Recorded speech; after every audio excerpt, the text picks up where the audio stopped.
Olá, galerinha! Então, parte 2 dos nossos estudos a respeito desse filme, que também é um livro, O Menino que Descobriu o Vento.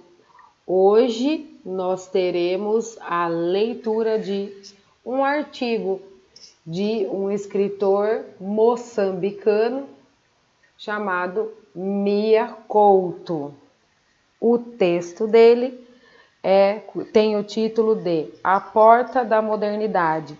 7 sapatos sujos que necessitamos descalçar. Aí está a fonte em que se encontra esse texto e eu vou disponibilizá-la para vocês também, tá bom? Então vamos lá a essa leitura.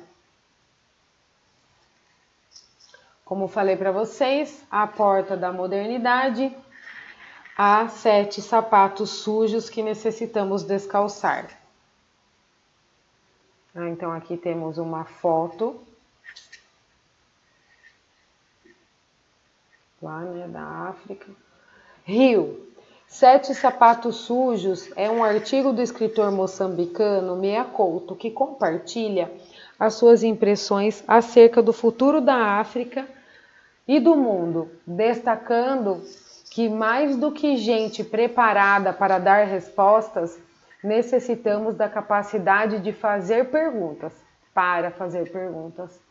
À porta da modernidade, o autor afirma que é preciso tirar os 7 sapatos sujos. Este, então, é o Mia Couto, tá? Começo pela confissão de um sentimento conflituoso. É um prazer e uma honra ter recebido este convite para estar aqui convosco. Mas, ao mesmo tempo, não sei lidar com este nome pomposo, oração de sapiência.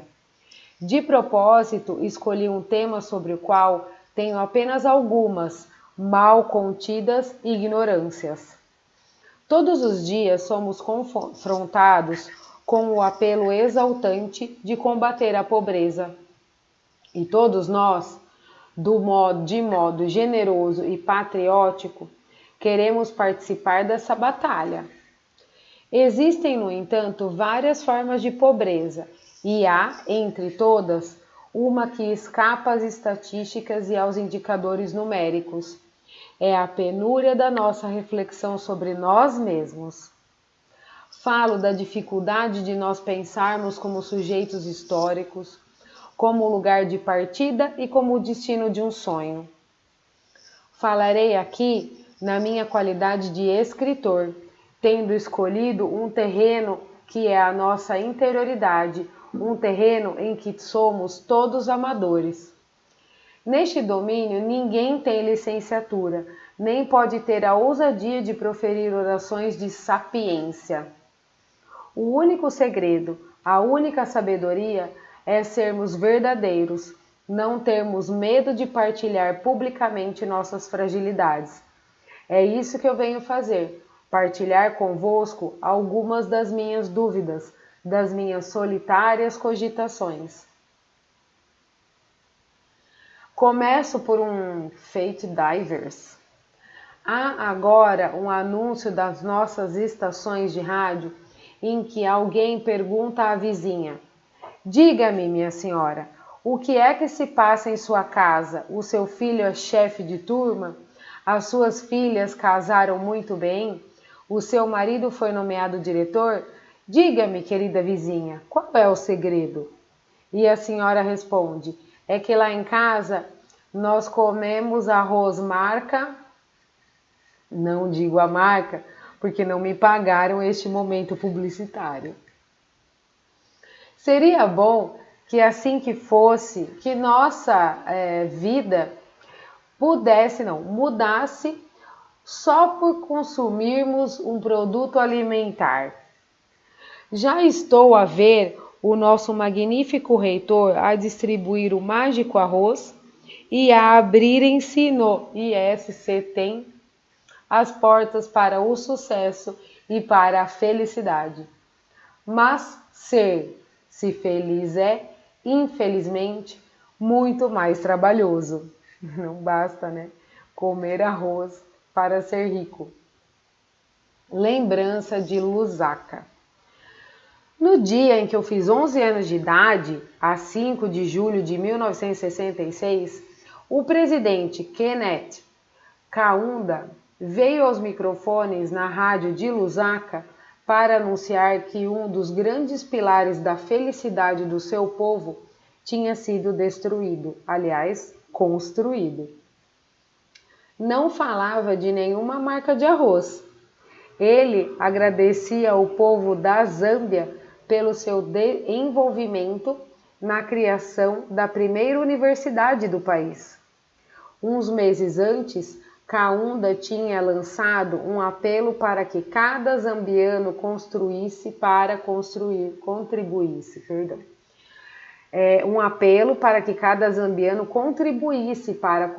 a universidade. A resposta foi comovente.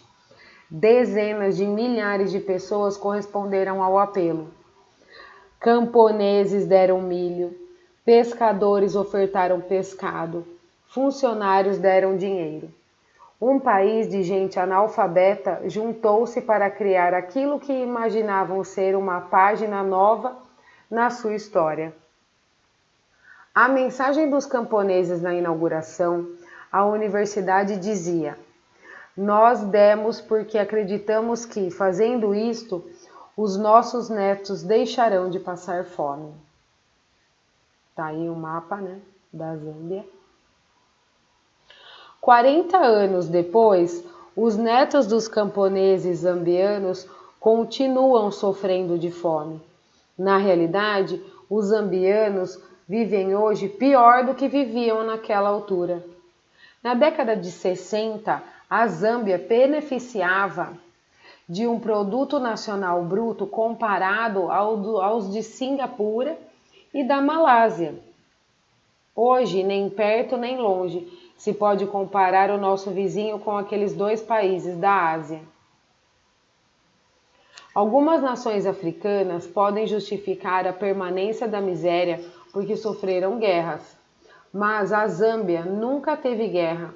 Alguns países podem argumentar que não possuem recursos. Todavia, a Zâmbia é uma nação com poderosos recursos minerais. De quem é a culpa deste frustrar de expectativas? Quem falhou? Foi a universidade? Foi a sociedade? Foi o mundo inteiro que falhou? Por que a razão Singapura e Malásia progrediram e a Zâmbia regrediu? Falei da Zâmbia como um país africano ao acaso. Infelizmente, não faltariam outros exemplos. O nosso continente está repleto de casos idênticos, de marchas falhadas, esperanças frustradas. Generalizou-se entre nós a descrença na possibilidade de mudarmos os destinos do nosso continente. Vale a pena perguntarmos-nos: o que está a acontecer? O que é preciso mudar dentro e fora da África? Estas perguntas são sérias. Não podemos iludir as respostas, nem continuar a atirar poeira para ocultar responsabilidades. Não podemos aceitar que elas sejam apenas preocupação dos governos. Felizmente, estamos vivendo em Moçambique uma situação particular, com diferenças bem sensíveis. Temos que reconhecer e ter orgulho que o nosso percurso foi bem distinto. Acabamos recentemente de presenciar uma dessas diferenças. Desde 1957, apenas 6 entre 153 chefes de Estado africanos renunciaram voluntariamente ao poder. Joaquim Chissano é o 7º desses presidentes. Parece um detalhe, mas é bem indicativo que o processo moçambicano se guiou por outras lógicas bem diversas. Contudo, as conquistas da liberdade e da democracia que hoje usufruímos só serão definitivas quando se converterem em cultura de cada um de nós. E esse é ainda um caminho de gerações. Entretanto, pesam sobre Moçambique ameaças que são comuns a todo o continente. A fome, a miséria, as doenças, tudo isso nós partilhamos com o resto de África. Os números são aterradores. 90 milhões de africanos morrerão com SIDA nos próximos 20 anos. Para esse trágico número, Moçambique terá contribuído com cerca de 3 milhões de mortos. A maior parte desses condenados são jovens e representam exatamente a alavanca com que poderíamos remover o peso da miséria. Quer dizer, a África não está só perdendo o seu próprio presente, está perdendo o chão onde nasceria um outro amanhã. Ai, que tristeza, né, pessoal? O que é que nos separa desse futuro que todos queremos? Ter futuro custa muito dinheiro, mas é muito mais caro só ter passado. Antes da independência, para os camponeses zambianos, não havia futuro. Hoje, o único tempo que para eles existe é o futuro dos outros. Os desafios são maiores que a esperança, mas nós não podemos senão ser otimistas e fazer aquilo que os brasileiros chamam de levantar, sacudir a poeira e dar a volta por cima. O pessimismo é um luxo para os ricos. A pergunta crucial é esta: o que nos separa desse futuro que todos queremos? Alguns acreditam que o que falta são mais quadros, mais escolas, mais hospitais. Outros acreditam que precisamos de mais investidores, mais projetos econômicos. Tudo isso é necessário, tudo isso é imprescindível. Mas para mim, há uma outra coisa que é ainda mais importante. Essa coisa tem nome. É uma nova atitude. Se não mudarmos de atitude, não conquistaremos uma condição melhor. Poderemos ser mais técnicos, ter mais técnicos, mais hospitais, mais escolas, mas não seremos construtores de futuro.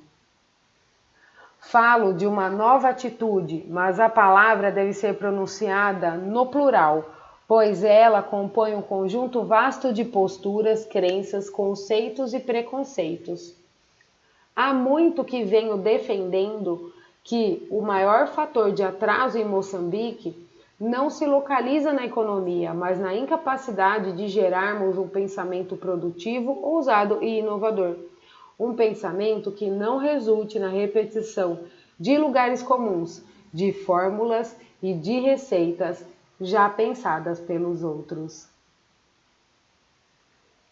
Às vezes me pergunto, de onde vem a dificuldade em nós pensarmos como sujeitos da história? Vem, sobretudo, de termos legado sempre aos outros o desenho da nossa própria identidade. Primeiro, os africanos foram negados. O seu território era a ausência. O seu tempo estava fora da história. Depois, os africanos foram estudados como um caso clínico.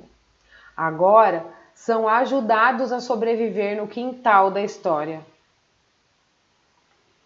Estamos todos nós entreando um combate interno para domesticar os nossos antigos fantasmas. Não podemos entrar na modernidade com o atual fardo de preconceitos. À porta da modernidade precisamos de nos descalçar. Eu contei 7 sapatos sujos que necessitamos deixar na soleira da porta nos tempos novos. Haverá muitos, mas eu tinha que escolher, e 7 é um número mágico. Pois bem, pessoal, este é o texto, então, do Mea Culto. Depois, como vocês podem ter visto ali, ele vai falar sobre esses 7 sapatos, que são esses 7 problemas africanos. E vocês, se ainda não assistiram ao filme, tem como lição de casa assisti-lo. E se vocês já assistiram, Basta escrever no seu caderno um pequeno texto sobre o que vocês acharam mais relevante na história do menino, levando em consideração que essa história ajudou e ajuda a revolucionar todo o continente africano, de forma a termos pessoas mais, vamos dizer, ousadas ou com mais atitudes, como o Mia Couto nos deixou em seu texto. Então, eu fico por aqui e nos vemos na aula.